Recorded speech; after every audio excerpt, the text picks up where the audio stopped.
HIV basically एक human immune virus है जो आपकी बॉडी को इम्पैक्ट करता है नेगेटिवली, ख़ासकर सेहत के हवाले से। ये एक ऐसा टॉपिक है मेरी नज़र में कि लोग इसको टैबू समझते हैं, लेकिन मैं ये समझता हूँ कि इस टॉपिक को हम लोग अगर ज़्यादा डिबेट में लाएंगे, ख़ासकर ऐसे तबकों के सामने जो इस चीज़ को बेहतर नहीं समझते हैं, तो अगर डिबेट होगी तो इसका बेहतर एक हम लोग इसके ऊपर डिस्कशन करके एक बेहतर आउटपुट निकाल सकते हैं। अब इसके लिए हम पहले ये समझते हैं कि ये किस तरह की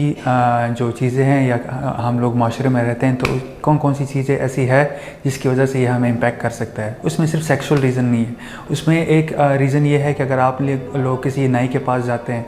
तो नाई जो है वो ऐसे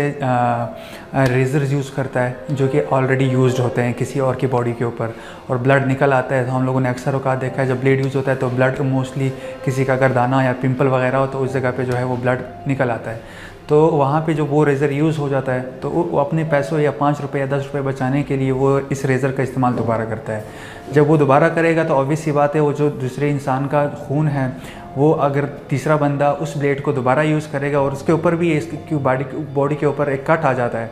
तो वो आपकी बॉडी के अंदर वही वायरस इंजेक्ट हो सकता है। या किसी हॉस्पिटल वगैरह में जाते हैं तो वहाँ पे मोस्टली जो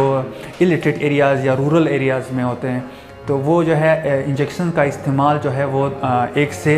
एक दफ़ा से ज़्यादा करते हैं, तो जिसका इस्तेमाल एक दफ़ा से ज़्यादा बिल्कुल नहीं होना चाहिए। तो आप अगर किसी हॉस्पिटल में जाते हैं और इंजेक्शन का इस्तेमाल करवाते हैं अपनी बॉडी के ऊपर, तो आप लाजमी ये तय करवाएं कि ये इस इंजेक्शन का इस्तेमाल दोबारा ना हुआ और वो सील्ड पैक हो, ताकि जब वो आप सील्ड इंजेक्शन इस्तेमाल करेंगे तो वो आपको जो है इम्पेक्ट ना करे। तो मैं ये समझता हूँ कि हम लोगों को चाहिए या माशरती तौर पे या एक as a whole as a nation हम लोग इस चीज़ को डिबेट में ज़्यादा लाएं और इस चीज़ को लोगों को बताएं कि आप लोग कैसे कैसे किन किन तरीक़ों की मदद से इस बीमारी से बच सकते हैं।